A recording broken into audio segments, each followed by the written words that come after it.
Thank you all for coming this evening. This is quite unexpected. This is the largest turnout I have seen today. And I'll try to be as succinct as possible. Unfortunately, what has usually happened to this point is the council has been gracious enough to lend us their projector and set it up for us. But as we now know, the miscreants, Ms. Porteous and Mr. Byrne and their 10 colleagues have been sacked, and we now have a man from the Department of Planning who answers directly to the Minister in their stead. Isn't that wonderful? Later on in the meeting, we'll tell you when the next council meeting is, which will be in Petersham, if you all want to come along and have a word.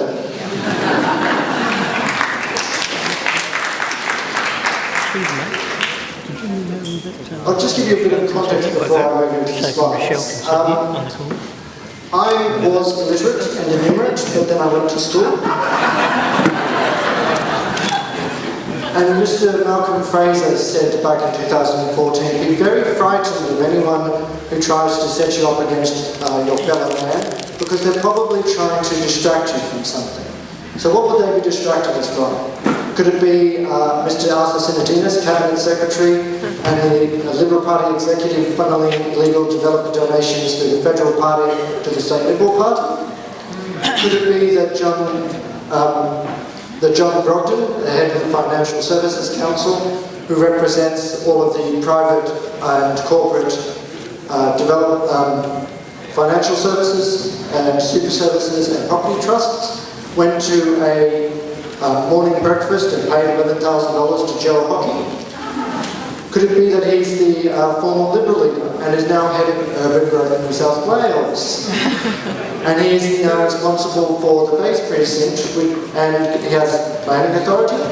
He's also in charge of selling the land. And who is he in charge of selling it to? The super funds.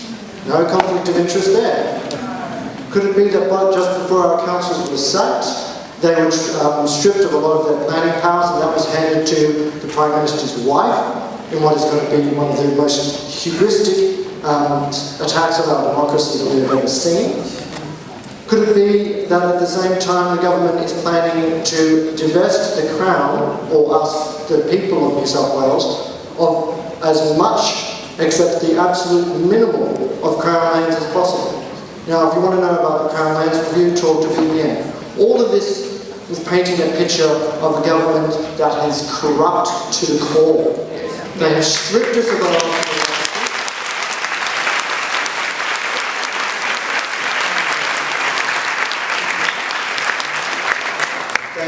of a lot of democracy. They have used corporations to hide their dealings, and they have been in bed with the property and roads lobby from the start. Now, the question you'll often hear is, well, what do we do about Sydney's congestion? It's costing us $4 billion a year, $10 billion a year, $40 billion. The entire GDP of the world, it seems, is taken up in congestion. Now, that is a load of, putting it politely, there's a lot of people here, bull dust. And I've lost focus of my mouse. So basically, the way that traffic engineers think about the world is if the traffic isn't free-flowing, it's costing money. Because what we wanted to do as traffic engineers was work out a way to evaluate two different projects. So we came up with the idea that there's value in your travel time. And so that way we can come up with two numbers and compare a low travel time saving project and a high travel time saving project, and give that number to the the ministers and the bureaucrats. However, it got out of hand, and all of a sudden the NMA jumped on it, and now we're being told that congestion costs us. But it doesn't, because every city in the world is congested. This meeting hall right here is congested, because humans are congested. If a city has no congestion, it is dying. The question is, what congestion do we want?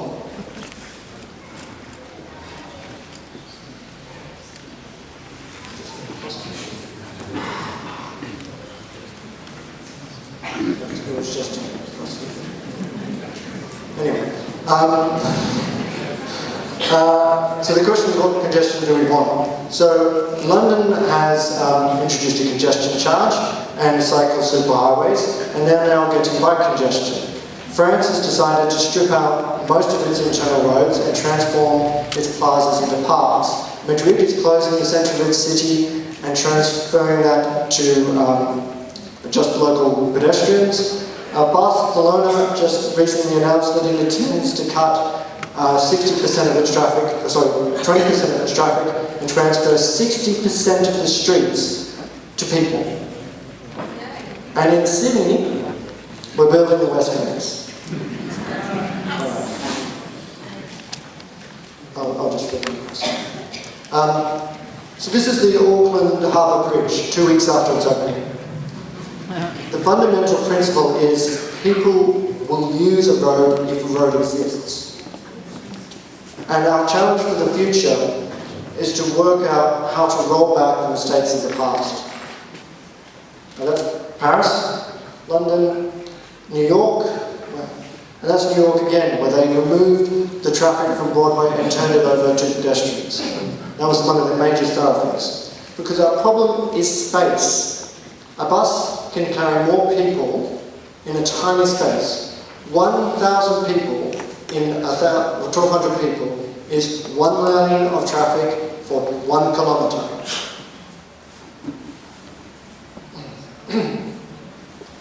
So this is the previous plan in the 1970s, where WestConnex started. It's for the North Western Expressway, which of the North Western Expressway, only the Gladesville Bridge was built. And what they also had an idea was the inner west bypass, a route running north-south. And this is from 2004. This is a very important diagram. Cabinet in confidence that was released to Infrastructure Australia as they were asking for funds for the M4 East. You'll notice that it comes into the Roselle Yards, and then there's a tunnel to the Gladesville Bridge. Now that was before the Iron Cove fiasco and before the WestConnex, but it's almost exactly the same as the WestConnex. And what we've been seeing is the WestConnex has been shifting from Nick Groner's vision towards the department's vision. This is a map of Sydney. Unfortunately, it's a little hard to see in this light, with the new motorways proposed. It's got the southern connector, it's got the north, the Western Harbour Tunnel. And who's it from? It's the most accurate one I've seen, and it's from Transurban's latest financial report. The big problem the WestConnex has, and this is from their strategic business case, is no one is going to use Stage 3. You cannot exit off the WestConnex from the M4 onto Victoria Road and the Anzac Bridge because they are too congested. So they will be prohibiting that. So no one will use it. Their own models show that. That's their biggest problem. So they're looking at ways of bringing in more traffic. Well, they've got to sell them one way. We've got to make money for Transurban. And Transurban recently was talking about this and said, well, we don't want planned cities, we don't care about cities, we care about profit. So when Mr. Cliche was describing, Dennis Cliche, the head of WestConnex Delivery Corporation, whatever it is now, was describing the WestConnex, he said, it will deliver the people from the North Shore to the airport and the University of Sydney. It will connect them to Parramatta. It will form the Western City bypass. And if they build the Western Harbour Tunnel, then the WestConnex will actually deliver for the current Premier. Because it wasn't going via North Sydney and the exit of Berry Street, it was going via Balmain, Drummoyne and Gladesville Bridge. And this, from the strategic business case, is an overlay of the interchange. It's going to take all of the Roselle Bridge yards. Now, that land, Urban Growth New South Wales thought they had it, but we were told that they won't.